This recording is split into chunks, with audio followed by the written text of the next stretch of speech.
சத்தியம் உங்களை விடுதலையாக்கும். கர்த்தராகிய இயேசு கிறிஸ்துவின் நாமம் மகிமைப்படுவதாக. கிராஸ் டிவி தொலைக்காட்சி நேயர்களுக்கு ஆண்டவராகிய இயேசு கிறிஸ்துவின் நாமத்தில் அன்பின் வாழ்த்துக்கள். சத்தியம் உங்களை விடுதலையாக்கும் என்ற நிகழ்ச்சிக்கு அன்போடு கூட வாழ்த்துகிறேன். கர்த்தருடைய நாமம் மகிமைப்படுவதாக. பல சத்தியங்களை ஒவ்வொரு வாரமும் திங்கட்கிழமை காலை 7:45 8 மணி வரைக்கும் கேட்டு அநேகர் ஆஸ்வதிக்கப்படுகிறீர்கள். தொடர்ந்து பங்கு பெறுங்கள், சத்தியத்தை அறிந்து கொள்ளுங்கள். சத்தியம் உங்களை விடுதலையாக்குவதாக. பல்வேறு விதமான சத்தியங்களை நாம் தியானித்திருந்தாலும் தொடர்ந்து சில வாரங்களாக கலாத்தியர் 4வது அதிகாரம் 7வது வசனத்தை மையமாக வைத்து நீ புத்திரனே ஆனால் சுதந்திரவாளி என்ற தலைப்பிலே நாம் தியானித்து கொண்டிருக்கிறோம். அதாவது நேரடியாக நான் கர்த்தருடைய வார்த்தைக்குள்ளே செல்ல விரும்புகிறேன். அதாவது ஆண்டவராகிய இயேசுவை ஏற்றுக்கொள்ளும் போது யோவான் எழுதின சுவிசேஷம் 1வது அதிகாரம் 12வது வசனத்தின்படி நாம் அவருக்கு பிள்ளைகளாக பிறக்கிறோம், பிள்ளைகளாகிறோம்.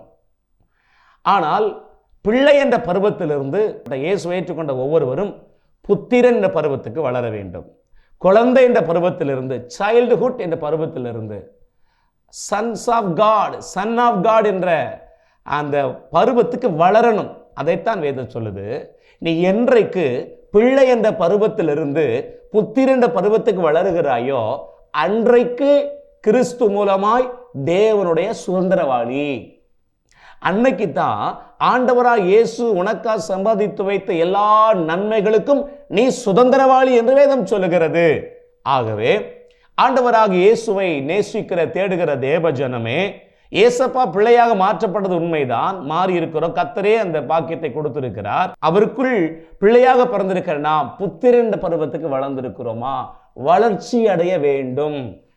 ஒருவேளை சர்ச் ரெஜிஸ்டர்ல சீனியரா இருக்கலாம், நீங்க 30 வருஷம் பிலீவரா இருக்கலாம், மூத்த விசுவாசியா இருக்கலாம். ஐயா, சின்ன விசுவாசி, பெரிய விசுவாசி, இளைய விசுவாசி, மூத்த விசுவாசி எல்லாம் வருஷத்தை வச்சு கணக்கு பார்ப்பது அல்ல, வளர்ச்சியை வைத்து கணக்கு பார்ப்பது.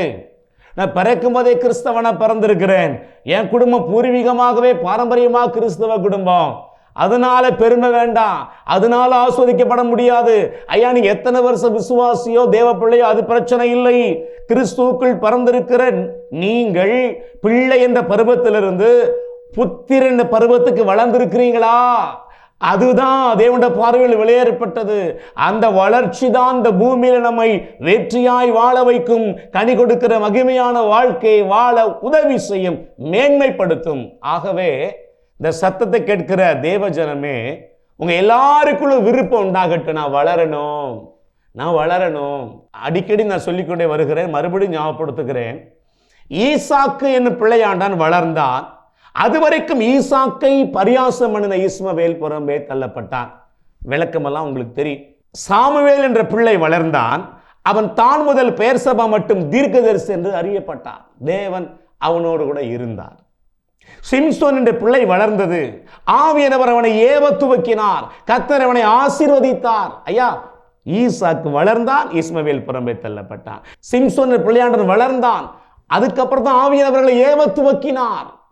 தேவஜனமே, இயேசு என்ற பிள்ளை வளர்ந்தது, ஆவிலே பலம் கொண்டு ஞானத்தால் நிறைந்திருந்தது. இயேசு என்ற பிள்ளை பிறந்தது உண்மை, ஆனால் வளர்ந்தார்.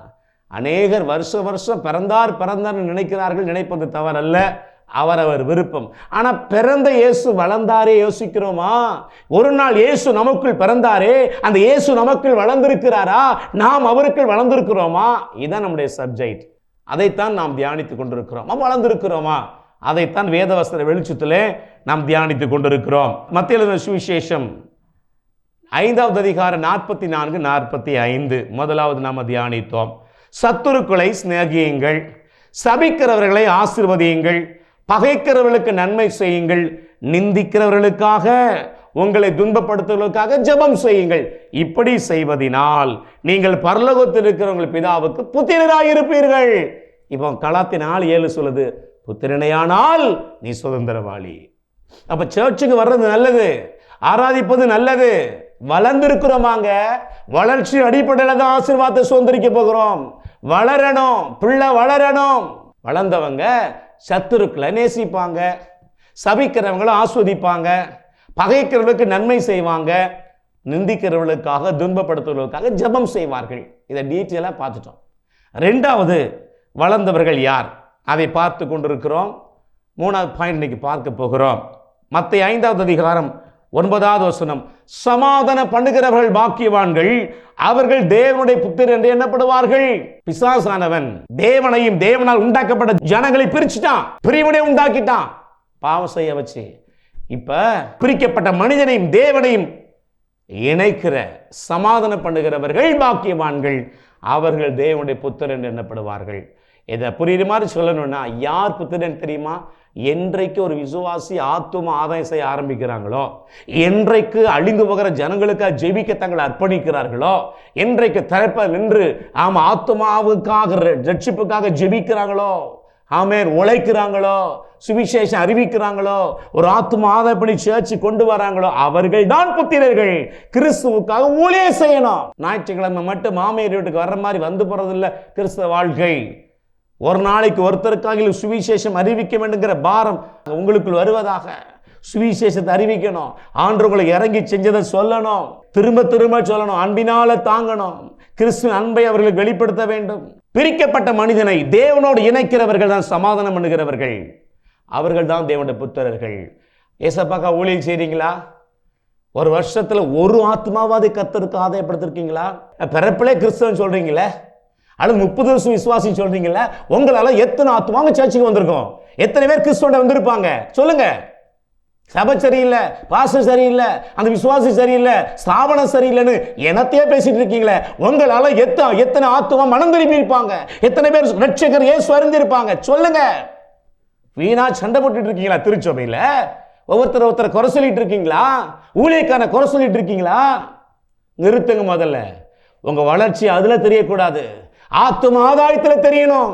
உங்க வளர்ச்சி ஆத்துமாக்களை ஆதாயம் பண்ணுவதில் தெரியணும். எனக்கு மைக்க கொடுக்கல பாஸ்டர், எனக்கு சான்ஸ் கொடுக்கல பிரசங்கம் பண்ண, எனக்கு பாடல் பாட சான்ஸ் கொடுக்கல. ஐயா நிறுத்தியா? நீ எத்தனை ஆத்தும ஆதாயம் பண்ணி இருக்கிற? எத்தனை பேருக்கு சுவிசேஷம் அறிவிச்சிருக்கிற? சோ காமிக்கிறதா ஊழியம்? முன்னாடி வந்து சோ காமிக்கிறதுக்கா? இவங்களை குறை சொல்லாதீங்க. நிறைய குடம் தழும்பாது, குறை கூட தான் கூத்தாடும். நான் அந்த செய்தியை கொடுக்கும்போது ஆவி எனக்குள்ள பாரப்படுத்துகிறார். சபையில சிலர நீங்க பாடாப்படுத்துறீங்க, உங்க பாஸ்டர் நீங்க பாடாப்படுத்திட்டு இருக்கீங்க.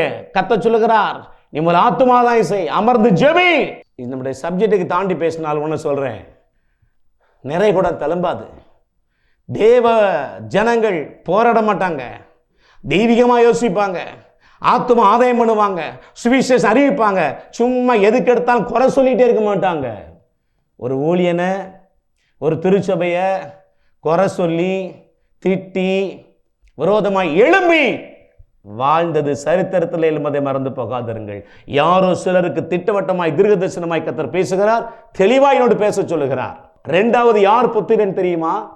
ஆத்மாக்களுக்காக போராடி ஜெபிக்கிறவன், ஆத்தும பாரத்தோடு ஜெபிக்கிறவன், ஆத்தும பாரத்தோடு ஜெபித்து அதோடு நின்று விடாதபடி சுவிசேஷம் அறிவித்து ஆத்துமாக்களை கர்த்தருடைய கொண்டு வருகிறவன் தான் புத்திரன். இப்ப தெரிஞ்சிட்டா ஏன் கிறிஸ்துவின் ஆசீர்வாதத்தை சுதந்தரிக்க முடியல, ஏன் வாழ்க்கையில வெற்றியை வாழ முடியல தெரிஞ்சிட்டா? வாரம் போய் ஃப்ளோரை தேய்ச்சிட்டு வர்றதுக்கா நம்ம போறோம்? பாயை கிழிக்கிறதுக்கா போறோம்? சேரை உடைக்கா போறோம்? 2 வருஷம்தான். அப்புறம் இன்னும் உங்க மூலமா இயேசுவை ஏற்றுக்கொண்ட ஒருத்தர் உங்க இடத்துல உட்கார்ந்துருக்கு, நீங்க பின்னாடி போகணும். இப்படியே ஆத்தும ஆதாயம் பண்ணி கர்த்தர் ஊழியத்தை செய்ய போகணும். ஒரு சர்வீஸ் சர்ச்சில் அட்டன் பண்ணிட்டு ஒரு கிராமத்தில் ஊழியம் செய்ய போகணும். அந்த அளவுக்கு வளர வேண்டும். இதை நம்ம 2-3 வாரமாக தியானித்த ஞாபகம் இருக்கிறது. இந்த ஒரே வசனத்தை தியானித்து இருக்கிறோம். தயவுசெய்து ஆண்டவருடைய இருதயத்தை புரிந்து கொள்ளுங்கள், அவருடைய ஏக்கத்தை புரிந்து கொள்ளுங்கள், அவருடைய தவிப்பை புரிந்து கொள்ளுங்கள். புரிந்து கொண்டு முதலாவது தேவசமத்தில் அமர்ந்து ஜெபியுங்கள், இரண்டாவதாக சுவிசேஷம் அறிவியுங்கள், மூன்றாவதாக சுவிசேஷம் அறிவித்து அவர்களை ரட்சிப்புகளை நடத்தி ஆத்தும ஆதாயம் செய்யுங்கள். உங்களை கர்த்தர் ஆஸ்வதிப்பார். நீங்க அப்பதான் வளர்ந்துருக்கீங்க, அப்பதான் நீங்க கிறிஸ்து மூலமாய் தேவனுடைய சுதந்திரவாளியாய் மாறுகிறீர்கள். இன்றைக்கு மூணாவது ஒரு காரியத்தை நாம் தியானிப்போம். யார் புத்திரன்? மூன்றாவது காரியம் ரோமர் 8:14. மேலும் எவர்கள் தேவனுடைய ஆவியினாலே நடத்தப்படுகிறார்களோ அவர்கள் தேவனுடைய புத்திரராய் இருக்கிறார்கள். இப்ப கலாத்தியர் 4:7 புத்திரனேயானால் கிறிஸ்து மூலமாய் தேவனுடைய சுதந்திரவாளி. அப்ப மூணாவது, நான் வளர்ந்திருக்கிறேனா? இத்தனை வருஷம் சர்ச்சுக்கு வர்றேன், உண்மையான வளர்ச்சி அடைந்திருக்கிறேனா என்பதை ஏதாவது டெஸ்ட் பண்ணலாம் அப்படின்னா, எவர்கள் தேவ ஆவியானவரால் நடத்தப்படுகிறார்களோ, பரிசுத்த ஆவியானவரால் நடத்தப்படுகிறவன் தான் வளர்ச்சி அடைந்தவன், அவன் தான் தேவனுடைய புத்திரனாக இருக்கிறான். இன்னைக்கு குடும்பத்துல சமாதானம் இல்ல, சில திருச்சபைகளை சமாதானம் இல்ல, போட்டி பொறாமை சண்டை சச்சரவுகள். ஏன் தெரியுமா? ஆவியானவரின் ஆளுகை அவங்க மேல இல்ல. ஆவியானவரே ஆளு செய்ய விரும்பினாலும் இடம் கொடுக்கிறது இல்லை. சுயமா சிந்திக்கிறாங்க, சுயமா யோசிக்கிறாங்க, யார் யார் ஆலோசனையா கேட்கிறாங்க, மனுஷனுடைய ஆலோசனை கேட்கிறாங்க, பிரியமானவங்களுடைய ஆலோசனை கேட்கிறாங்க, அல்லது இவங்களாக யோசித்து இவங்களா செய்யறாங்களே தவிர தேவ ஆவியானவர் என்ன சொல்லுகிறார்? பரிசுத்த ஆவியானவரால் நாம் நடத்தப்பட வேண்டுமே தவிர ஒரு நாளும் பல்வேறு விதங்களில் நாம் நடத்தப்படக்கூடாது. சிம்பிளா சொல்றேன், யாராலெல்லாம் நாம் நடத்தப்படக்கூடாது? முதலாவது, மனுஷனால் நடத்தப்படக்கூடாது. இதையும் நாம் கடைசி எபிசோட்ல தியானித்திருக்கிறோம். இலேசாக சொல்லி அடுத்த பாயிண்ட் சொல்ல விரும்புகிறேன். மனிதனால் நடத்தப்படக்கூடாது. நான் ஏற்கனவே இன்னொரு எபிசோட்ல பேசியிருக்கிறேன். அங்கே யெரொபெயாம் நாட்களிலே ஒரு சின்ன தீர்க்கதரிசி புறப்பட்டு வந்து யெரொபெயாம் ராஜாவுக்கு விரோதமாய் தீர்க்கதரிசனம் உரைக்கிறான். தேவனுடைய வார்த்தை சொல்லி முடிச்சுட்டு இதுக்கு அடையாளமாக இந்த பலிபீட வெடித்து சதரும் என்கிறான். பிடியுங்கள் என்று அவனை ராஜா கை நீட்டான். பிடிப்பதற்காக கை நின்று போனது. அந்த சின்ன தீர்க்கதரிசி ஜெபித்து மறுபடியும் கை சரியாயிடுச்சு. உடனே அந்த ராஜா சொல்லுகிறான், எப்பா வீட்டுக்கு வா, நல்ல போஜனம் புசித்து உனக்கு கிஃப்ட்லாம் தர்றேன், வெகுமதி தருகிறேன்றான். அவன் என்ன சொன்னான் தெரியுமா? ராஜாவே, நீ வீடு நிறைய பொண்ணை வெளியே கொடுத்தா நான் வாங்க மாட்டேன். ஏன்னா ஆண்டவர் சொல்லியிருக்கிறாரு, நீ போன இடத்துல அப்பம் புசியாமலும் தண்ணீர் குடியாமலும் இருக்கணும், எந்த கதை செய்யக்கூடாது, போன வழியா திரும்பக்கூடாதுன்னு இருக்கிறார் சொல்லிட்டு அவன் அடுக்க திரும்பி போய்கிட்டு இருக்கிறான். அந்த ஊர்ல இருந்த பைபிள போட்டிருக்கு, ஒரு கிழவனான தீர்க்கதரிசி, வயது சேர்ந்த ஒரு தீர்க்கதரிசி இதை கேள்விப்படுகிறான். இத்தனை காலம் நாமளும் இருக்கிறோம், இப்படி ஒரு காரியத்தை பார்க்கலையே, கை நின்று போடுதாமே ராஜாவின் கை, சின்ன பையனாமே அந்த தீர்க்கதரிசி. உடனே அவனுக்கு ஆசை, எப்படியா இல்லை அந்த தீர்க்கதரிசியை பார்க்க வேண்டும் என்று சொல்லி பிள்ளைகளுக்கு கழுதின் மேல் சேனை வைத்து கேட்டான். சேனை வைத்து கொடுத்து புறப்பட்டு போய் ஒரு கருவாளி மரத்தின் கீழே கண்டுபிடித்தான் இளம் தீர்க்கதரிசியை. இப்போ அவங்கிட்ட இந்த வயதான தீர்க்கதரிசி சொல்றான், எப்பா என் வீட்டுக்கு வா, சாப்பிட்டு போ, போஜனம் பண்ணி சாப்பிட்டு இலப்பாரி போங்கிறான். இவன் என்ன சொன்னான் தெரியுமா? அது ராஜாட்ட சொன்ன அதே வார்த்தையை சொல்லுகிறான். கர்த்தர் என்கிட்ட சொன்னாரு, நீ போன இடத்துல அப்பம் புசிக்கக்கூடாது, தண்ணி குடிக்கக்கூடாது, போன வழியா திரும்பக்கூடாதுன்னு சொன்னாரு. ஒன்று இந்த வயது முதிர்ந்த தீர்க்கதரிசி பொய் சொல்லுகிறான். உங்ககிட்ட பேசின அதே ஆண்டவர் தான் என்கிட்ட பேசி உன்னை கூப்பிட்டு வர சொல்லி சாப்பாடு கொடுக்க சொன்னார். ஐயா, ஏற்கனவே திட்டவட்டமாக பேசின இளம் தீர்க்கதரிசிட்ட பேசியிருக்கிறாரு. இவன் சொன்னால் என்ன செய்யணும்? ஒரு செகண்டில் ஆண்டுகிட்ட கேட்டிருக்கலாம், அழகாக சொல்லியிருப்பார். ஒருவேளை பசி கிறக்கமோ பசியின் கொடுமை தெரியல, முச்சு கட்டாமல் போய் அந்த முதிர்ந்த தீர்க்கதரிசி வீட்டில் சாப்பிட்டுட்டு இருக்கும்போது சாப்பிட்டுட்டு இருக்கிறான். அந்த முதிர்ந்த தீர்க்கதரிசி வாய் வழியாக உண்மையான ஆவியானவர் பேசினார். நான் சொன்ன வார்த்தை நீ மீறிட்ட, நீ அதை மீறினதுனால உன் பிரேதம் ஜனத்தண்டாய் போய் சேராது அப்படின்னார். பாருங்கள், போகிற வழியில் சிங்கம் அவனை கொண்டு போட்டது, கழுதையை கொண்டு போடலை. கீழ்ப்படியாத, ஆவியானவரால் நடத்தப்படாத, மனுஷனால் நடத்தப்பட்ட ஒரு இளம் தீர்க்கதரிசியை ஆவியானவரால் நடத்தப்பட வேண்டுமே தவிர மனுஷன் என்ன சொன்னாலும் கேட்கக்கூடாது. இந்த பொண்ணை தான் கல்யாணம் முடிக்க முடியும் ஆண்டவர் சொல்லுகிறார். போய் சொல்லுவாங்க, கட்டிடாதீங்க. உங்ககிட்ட பேசணும், உங்ககிட்ட பேசணும். பிரைஸ் எல்லாம். ஒரு பாஸ்டர் சொன்னாராம், குறை சொல்லவில்லை, மன்னித்துக் கொள்ளுங்கள். கர்த்தர் சொல்லுகிறார், சகோதரி நீங்க தான் எனக்கு ஒரு புது பைக் வாங்கி தர வேண்டும் என்று ஆண்டவர் சொல்லுகிறார். கடல்லையும் கஷ்டத்துலையும் கிடக்கிற அந்த குடும்பம், இவர் போய் சொல்றாரு, ஆண்டவர் என் உள்ளத்துல பேசினார், நீங்க தான் எனக்கு ஒரு புது பைக் வாங்கி கொடுக்க வேண்டுமாம், கர்த்தருடைய வார்த்தை மீறினா உங்களுக்கு சாபம். என்னையா கூத்து நடக்கு தெரியுமா? சும்மா அந்த ஊழியக்கார் சொன்னாரு, இந்த அக்கா சொன்னாங்க, அந்த அம்மா சொன்னாங்கன்னு நம்பாதீங்க, கேட்காதீங்க. முதல்ல உங்ககிட்ட கர்த்தர் பேசினாரா? பேசின பின்பு அதை உறுதிப்படுத்த ஊழியக்காரர் மூலமாய் சில வார்த்தை பேசலாம். திட்டவட்டமாக உங்களுக்கு கன்ஃபர்மேஷன் கிடைக்கணும். மனிதனால் நடத்தப்படக்கூடாது. அடுத்த எபிசோட்ல தியானிக்கலாம். ஜெபிப்போமா? கிருபை நிறைந்த அன்பு தகப்பனே, வானத்துக்கும் பூமிக்கு ஆண்டவரே, ஜீவனை கொடுத்து மரித்து உயிர் தெழுந்து ஜீவிக்கிற கர்த்தராகிய இயேசுவின் நாமத்தில் உம்மை துதிக்கிறோம். எவர்கள் தேவ ஆவியினால் நடத்தப்படுகிறார்களோ அவர்கள் தேவனுடைய புத்திரராய் இருக்கிறார்கள். வசனத்தின்படி ஆண்டவரே, மனுஷனால் நடத்தப்படக்கூடாது, ஆவியானவரால் நடத்தப்பட்டு ஆண்டவரே வளர்ச்சி அடைந்து ஆசீர்வாதங்களை சுதந்தரிக்க கிருபை பாராட்டுவீராக. வெற்றியை வாழ உதவி செய்யுங்க. இயேசுவின் நாமத்தில் பிதாவே, ஆமென், ஆமென். God bless you. கர்த்தர் உங்களை ஆசீர்வதிப்பாராக. ஆமென். Pastor S. ராஜேஷ், இயேசுவின் இரத்தக்கோட்டை, நல்ல சமாரியன் ஐக்கிய ஊழியங்கள், 15/272/1, பெரிய செல்வம் நகர், தாளமுத்து நகர் பகுதி, சிலுவைப்பட்டி, தூத்துக்குடி.